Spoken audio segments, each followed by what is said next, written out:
লোকটার হাতে ছিল ৭, ৮, ৯ এর একটা সেট। সে শুধু নিজের নাক চুলকালো, আর ঠিক সেই মুহূর্তেই তার কার্ডগুলো বদলে গিয়ে একেবারে জেতাডেকে পরিণত হলো। এমন জাদু কেবল একজন দক্ষ ঠগই করতে পারে।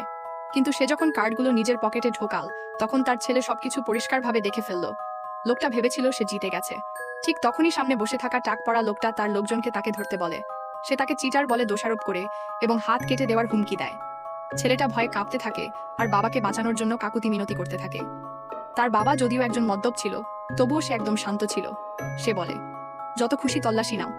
ছেলে ভাবে তার বাবা এখনো নেশার ঘরে আছে। টাক পড়া লোকটা মনে করছিল এবার নিশ্চয়ই প্রমাণ পাওয়া যাবে। কিন্তু পকেটে হাত ঢুকিয়েও সে কিছুই পায় না। ডিলারকে আবার ভালো করে তল্লাশি নিতে বলা হয়, কিন্তু সেখানেও কিছুই পাওয়া যায় না।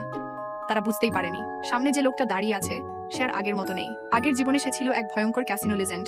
তার জুয়ার অসাধারণ দক্ষতা তাকে অনেক শত্রু বানিয়ে দিয়েছিল। একদিন সেই শত্রুরাই নির্মমভাবে তার স্ত্রীকে হত্যা করে।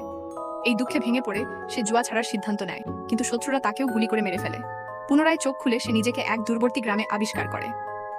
আয়নায় নিজের মুখ দেখে সে বুঝতে পারে সে এবার একজন মদ্যপ মানুষের শরীরে পুনর্জন্ম নিয়েছে।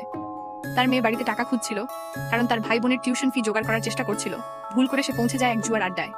শুরুতে সে কিছু টাকা জেতে, কিন্তু ধীরে ধীরে হাজার হাজার টাকা হারিয়ে ফেলে।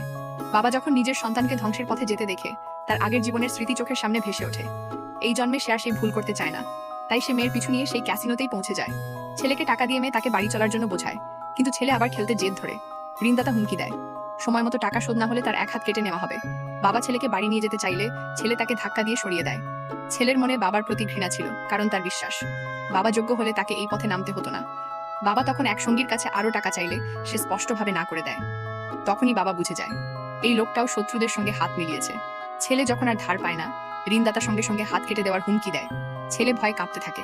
ঠিক সেই মুহূর্তে লোকটা হঠাৎ উঠে দাঁড়িয়ে বলে, এই ছেলে বিয়েটা কার্ড থাকার কথা, কিন্তু এখানে একটা কার্ড নেই। আমাদের ভিডিওগুলো ভালো লাগলে একটি লাইক দিয়ে দিবেন এবং সাবস্ক্রাইব করে পাশে থাকবেন। আর কমেন্ট করে জানিয়ে দিন ভিডিওটা কেমন লাগলো।